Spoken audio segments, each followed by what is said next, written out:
My name is Arthur Winter. I'm a diagnostic and interventional radiologist at SCP in Cape Town. My name is Chanté. I'm a radiographer at SCP Radiology.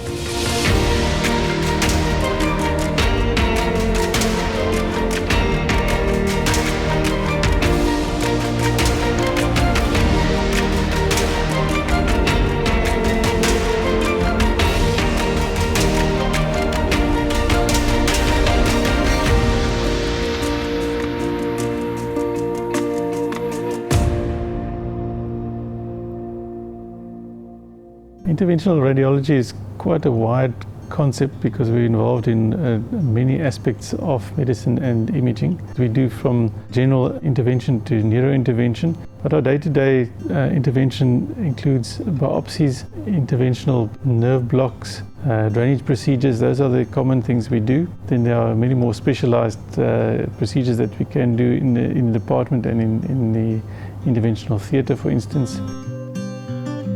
With interventional radiology, we will do a non-surgical procedure on the patient while scanning. It's not just a scan that we're doing. We work closely with the radiologist and a sister inside of the room while doing the procedure.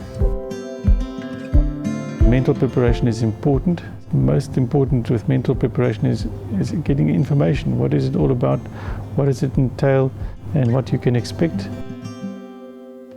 With the interventional radiography, we use the CT machines, and then sometimes the doctor will like us to use the ultrasound machines with the CT imaging.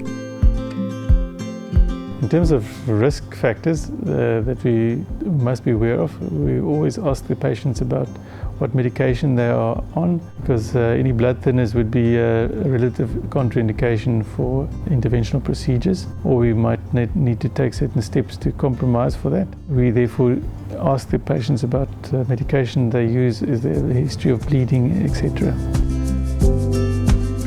If we do a biopsy and the result is indeterminate, we often do a follow-up MRI or CT to see what the behavior of the tumor is, to determine whether we should repeat the biopsy.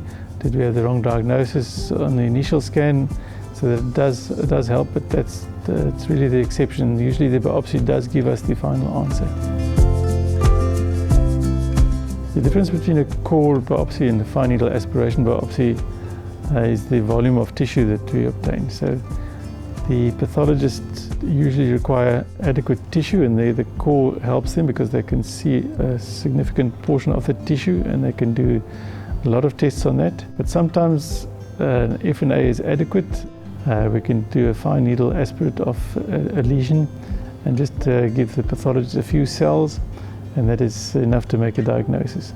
The other example is if you've got a lesion close to important structures like large blood vessels, and you don't want to risk damaging those vessels with a core biopsy, you can take a few cells, and that can tell the physician whether the lesion is malignant or benign.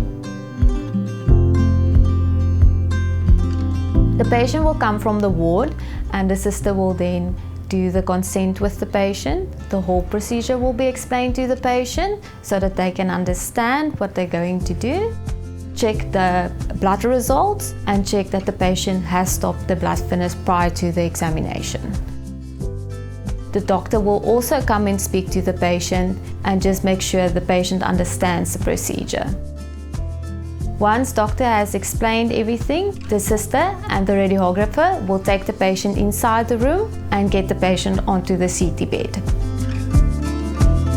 The sister will put up a drip for the patient to ensure that if any medication needs to be given, we can do it through the drip. We will put a lead marker on the area that we want to do the biopsy on. It's very crucial that the patient needs to stay still on the bed and not move during the scan, before or after. Then the doctor will look through the imaging and plan on the CT machine. Doctor will come in and put on his sterile gloves and start the procedure by cleaning the area where he needs to go in. He will place a sterile field over the area to keep everything sterile. Doctor will start by injecting the local anesthetic in the area of concern.